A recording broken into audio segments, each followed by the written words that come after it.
travail de cet objet, un peu comme d'habitude sur les différents projets qu'on traite à l'atelier OI, avant même de commencer par le dessin, c'est souvent un rapport à la matière, disons, qui est le début d'un projet.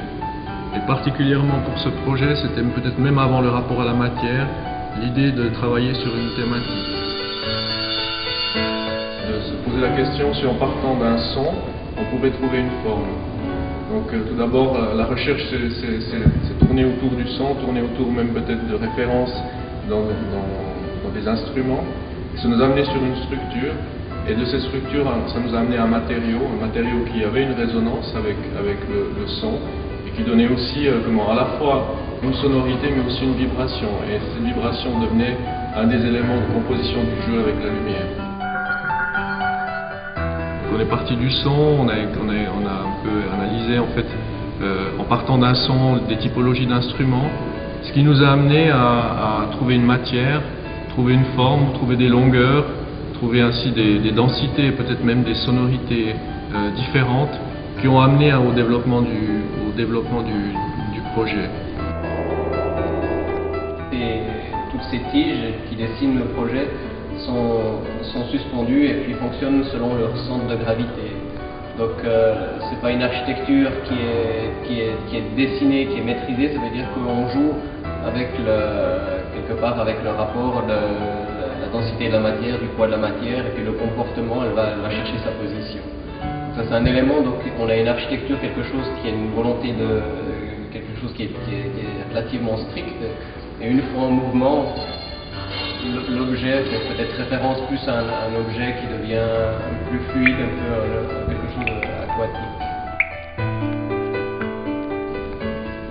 Le chemin du développement a commencé avec une installation, ce qui est peut-être aussi atypique pour la recherche d'un produit.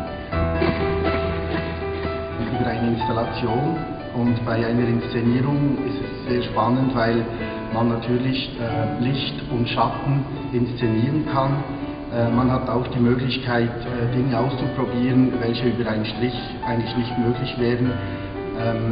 Die Studie war eigentlich, die Klangkörper einerseits zum Klingen zu bringen und andererseits auch in einem Raum die Form zu definieren. Also es sind nicht statische Elemente, sondern dynamische Elemente, eigentlich gleich ein Spiel einer Qualle im Wasser oder eben ein vom Wind inszeniertes Objekt.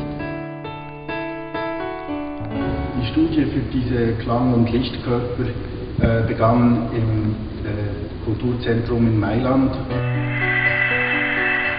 Und eigentlich über diese Installation ist eigentlich die Begegnung zustande gekommen mit Foscarini, und wir haben dann mit Foscarini die Leuchte weiterentwickelt. D'une certaine manière, on a découvert aussi dans le projet peut-être, à travers surtout la grande échelle, un objet disons, qui est un peu, on pourrait dire le projet de base, c'est un peu une réinterprétation du lustre, mais d'une manière détournée avec de nouveaux matériaux. De travailler sur le choix des couleurs, donc avec les trois tonalités qu'on a données, c'est clair qu'on les a imaginées dans un contexte différent. Donc il y en a une qui fait plus, qui rappelle plus quelque chose qui est des couleurs des années un peu plus nostalgiques, il y en a une qui lui donne un caractère un peu plus contemporain. Donc on a cherché quand même avec ces trois dimensions de ne pas faire une homothétie du produit, mais de lui donner trois personnalités où la couleur métallisée participe à entre la géométrie, l'architecture et la couleur. Par rapport à la mise en lumière, il y avait différents problèmes. On a donc étudié trois différents types d'éclairage. Une qui fait la mise en lumière de l'objet, une qui est en fait une lumière fonctionnelle et une lumière qui est indirecte par le faux plafond.